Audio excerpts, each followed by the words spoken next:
నా బలలో పాల్గొను వారు మాత్రమే నిత్య జీవం గలవారు. ఈ ప్రేమను పొందాలంటే ద్వేషాన్ని వదలాలి. ఇది తగ్గింపు. ఇది పొందాలంటే గర్వం వదలాలి. యేసయ్య రక్తంతో కడగబడ్డారు. మనసాక్షి గద్దిస్తుంది, ఎందుకంటే నువ్వు ఇంకా క్షమించలేదు.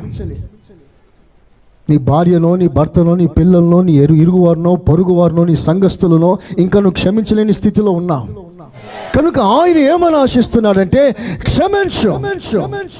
ఇదే యేసయ్య రక్తం. ఆ రక్తం నీలోనికి వచ్చినప్పుడు అదే మాట నువ్వు పలుకుతువు గాక.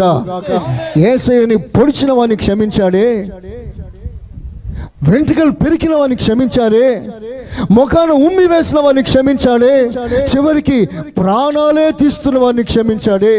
అంతకంటే బద్ధ శత్రువులా నీ ముందున్నవారు, అంతకంటే ఘోరమైన కీడు చేశారా నీ ఎదుటున్నవారు? మన